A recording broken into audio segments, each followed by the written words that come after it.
February 1985. New Zealanders noshed on their breakfast Weet-Bix while scanning the morning newspaper before work. Page 3 read, Government might probe Z.A.P. The government may order an inquiry into the activities of Christchurch-based Zenith Applied Philosophy movement. The Deputy Prime Minister and Minister of Justice said yesterday he was worried by the rather strange behaviour of the adherents of the cult behaving, by the hold it had on the minds and the disruption of family life which it tended to result. Most of the allegations he had heard against Z.A.P. had been made by people whose children had become ensnared in the group. Legislation might be required, but he had no particular government action in mind at this stage. It was a very difficult area in which to move, Mr. Palmer said. For the vast majority of New Zealanders, Z.A.P. was a flavoured milk. This article, like others about the group, went right over their heads. By and large, Zenith Applied Philosophy meant nothing to anyone outside Christchurch. For those of us that did live in Christchurch between the mid-70s to mid-80s, Z.A.P. was a big thing. It was nigh on impossible to get a late-night feed after the pub without frequenting a Z.A.P. devotees takeaway establishment. I was a regular frequenter of Farmer John's in Papanui Road. Z.A.P.-aligned restaurants were large players in the hospitality trade. Luigi's Pizza Parlour, American Hamburger Bar, Sandwich Factory, Farmyard Restaurant, Roosters Restaurant, the Doghouse in Cathedral Square. Sandwich factories were the precursor of Subway, and they went gangbusters. David Henderson, he of Inland Revenue and Property Development Crash and Burn fame, was behind the Sandwich Factory. Farmyard Restaurant was progressive for the day, vegetarian, promoted itself as a healthy alternative, which wasn't hard. Most Kiwi food in this era was a sure way to build plaque along your arteries. By my recollection, Luigi's in Merivale was amongst the most popular casual dine-in or dine-out restaurants in Christchurch. But I'm getting ahead of myself here. I haven't actually explained what Zenith Applied Philosophy was. Maybe still is. It started with one man, a chap I once met rather briefly. You'll go on to hear about that 5-minute meeting, a rather heated and a bit of a laugh with the benefit of hindsight. His name was John Eric Dalhoff, 1944 till 2001. Parents were Swedish immigrants. The name Dalhoff was well known at the time, his father having formed a heavy machinery importing company called Dalhoff and King. At one point, they had the New Zealand agencies for giants like John Deere, Volvo and Kenworth. Huge concern, and they were on the New Zealand share market. Dalhoff and King would go tits up in 1983. John, therefore, came with family money behind him.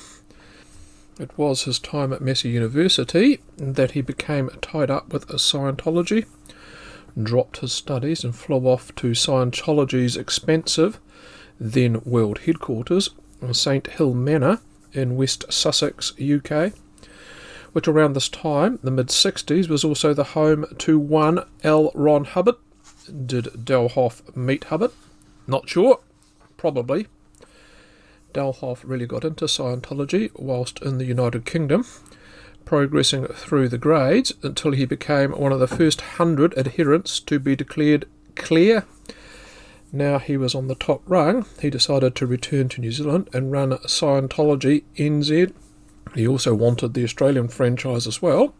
That never happened. Back on home soil in 1969, buzzing with excitement, he was happy fronting the press to put right the adverse press Scientology was getting already. He and his wife were, in his words, 2 of 5 professionals operating the Scientology franchise in Christchurch. That was in Newbridge Place, from memory. I had a football mate who was their neighbour the first time I heard of the group. Happy to tell reporters or anyone interested, the ultimate aim in Scientology is total choice. Dalhoff's time at the top of Scientology in New Zealand was but a brief one. In 1972, he was expelled from the church, became a persona non grata. The reasons why he got the arse have never come to light. Money would be my hypothesis.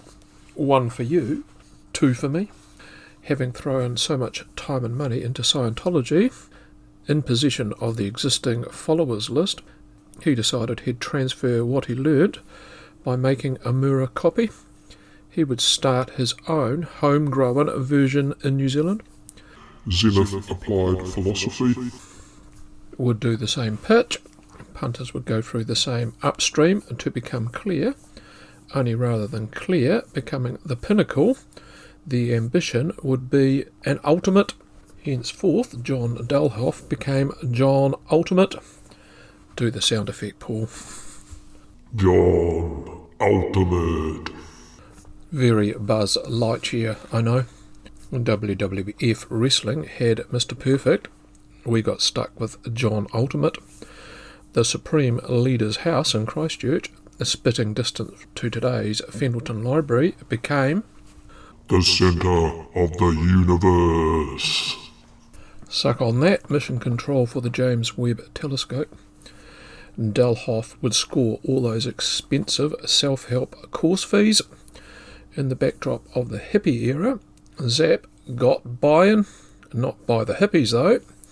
His target market were idealistic capitalists in search for direction in life, less on the mysticism, intellect above incense.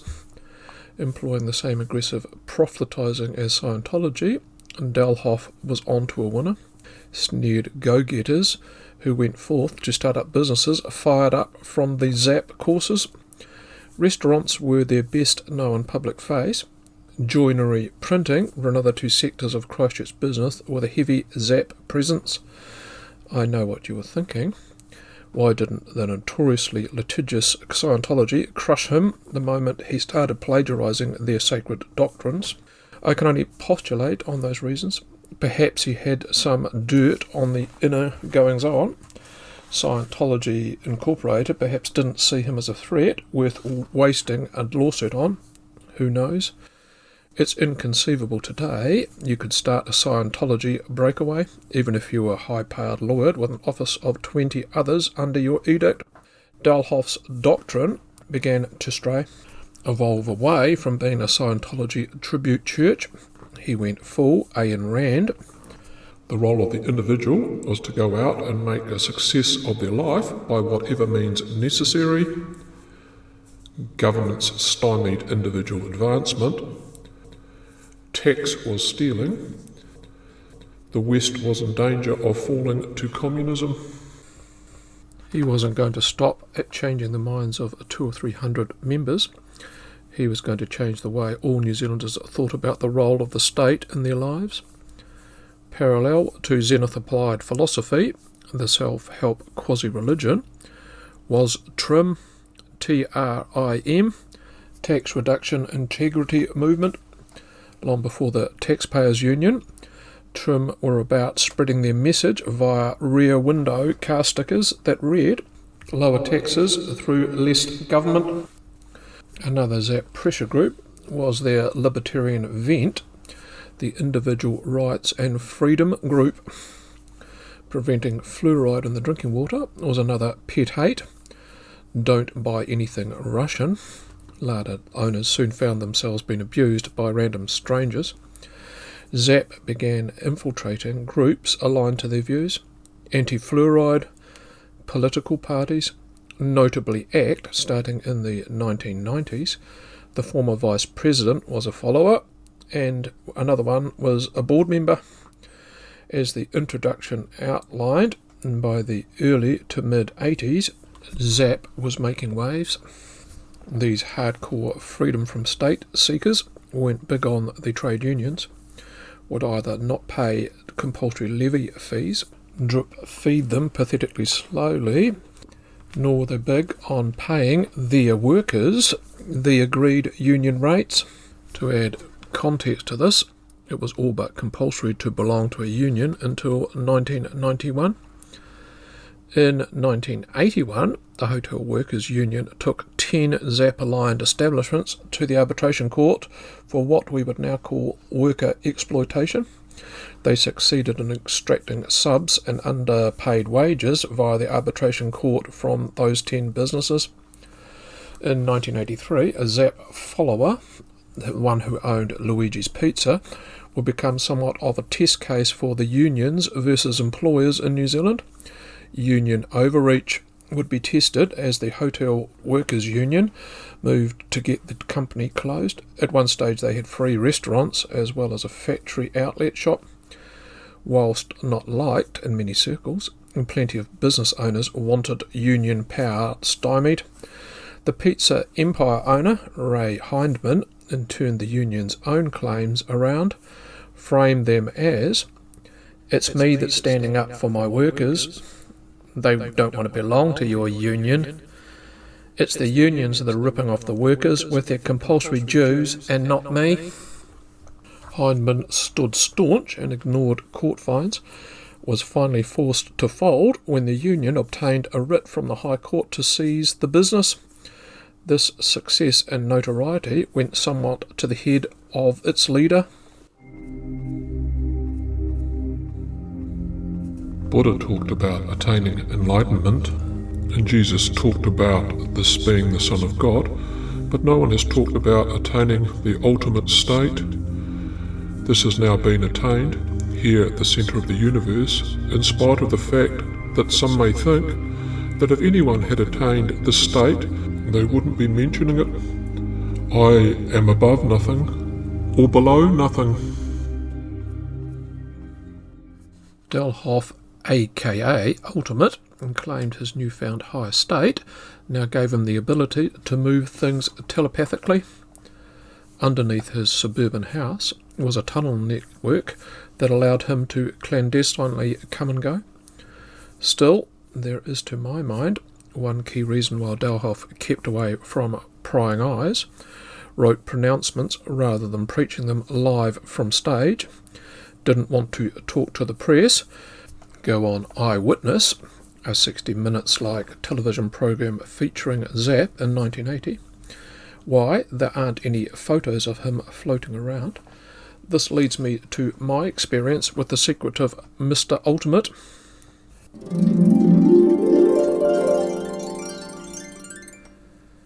It's 1978 and I am driving a truck for the local council.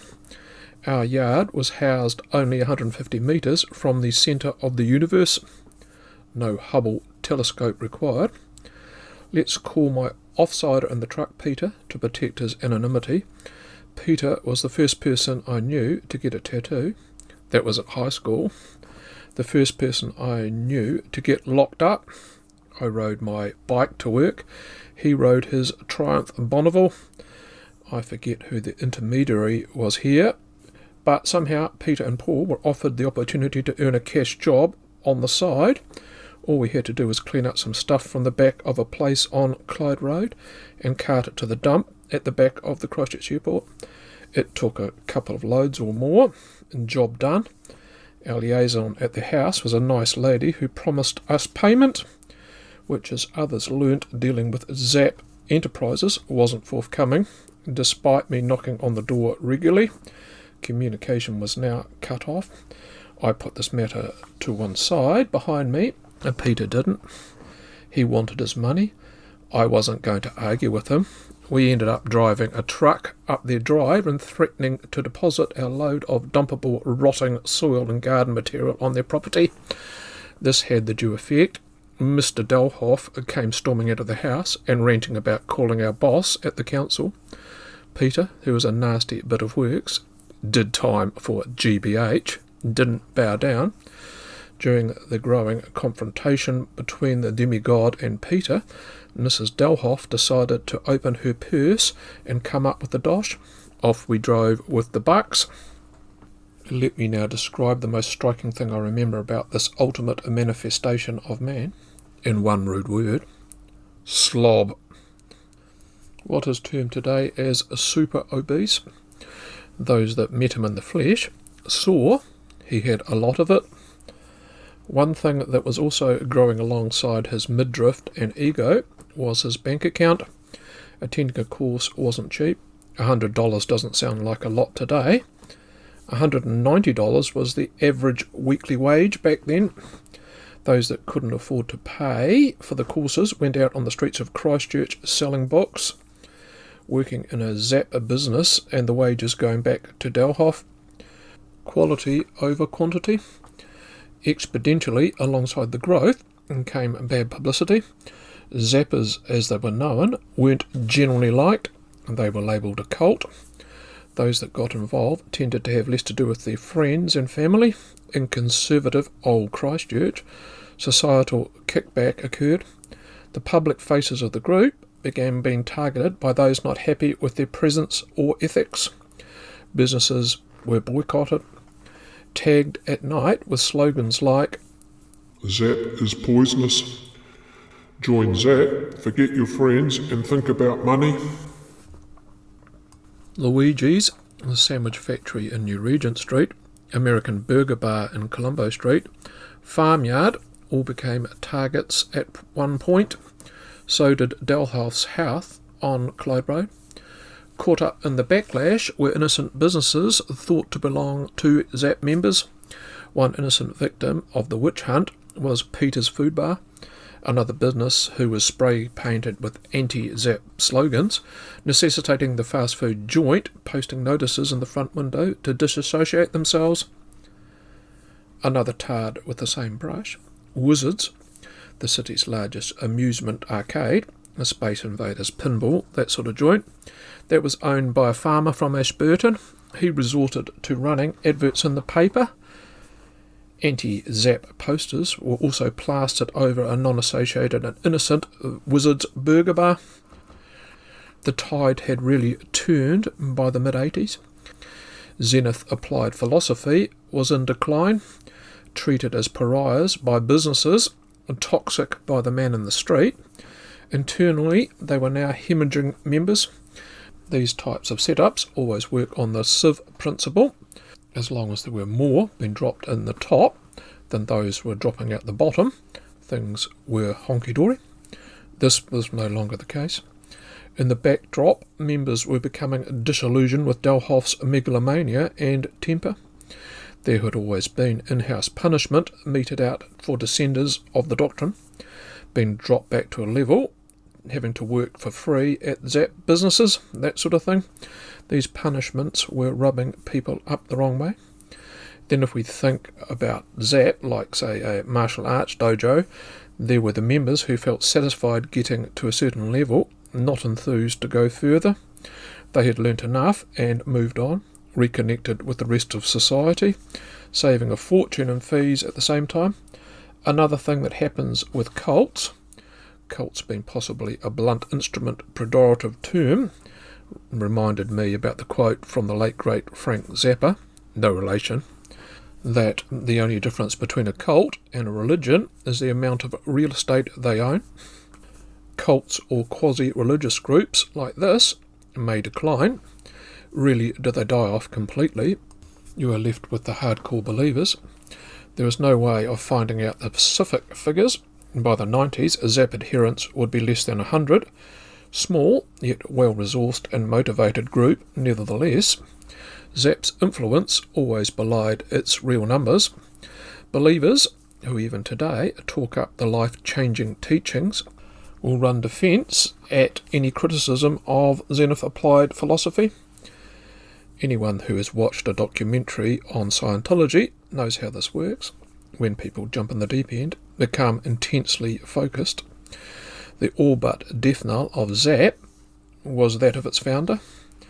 L. Ron Hubbard's legacy steamrolled onwards. Well after his death in 1986, The same can't be said for Zenith Applied Philosophy's founder when his spirit departed to another body in 2001. Size XXXL required. If you want to come back in another life as Mark Spitz or Ellie McPherson, the easiest path is to buy me a coffee starting at just $5. Buymeacoffee.com and 2 / things. INTFINGZ int things, and if you don't opt to take this once in a human lifespan offer, the alternatives in the next life are a worm or a bloke who dresses funny and talks to children in libraries. Onwards. Mrs. D did try to keep the movement going. The centre of the universe was now centred on a high-rise apartment in the Cathedral Square in Christchurch. But you'll be hard-pressed to find a course available today. Fret not if you think you've missed out on something cool. John Ultimate's words traverse time and space. I am the ultimate now. I have talked to many people recently in other places through different means. Their dreams or on their phones. Many people are now on their way to the centre of the universe, which is here right now. Beings do not have the right to delay, not stop the truth. We are living in a new universe now, where no longer knives, guns and bombs or lies will win anything anymore. No longer will they have power to stop anything, only delay and more delay. If you want to attain the ultimate, which I know everyone does, you'll have to come here. Anything else will be a delay to you. Listen to your mind. You will be furnished with doubts, but if you arrive or stay, your doubts and lies will fray. Signed, Mr. J.E. Dalhoff. Before I say bye for now, you flick on to another video or podcast. Take heed, the average worm only lives for 6 years. Bye for now.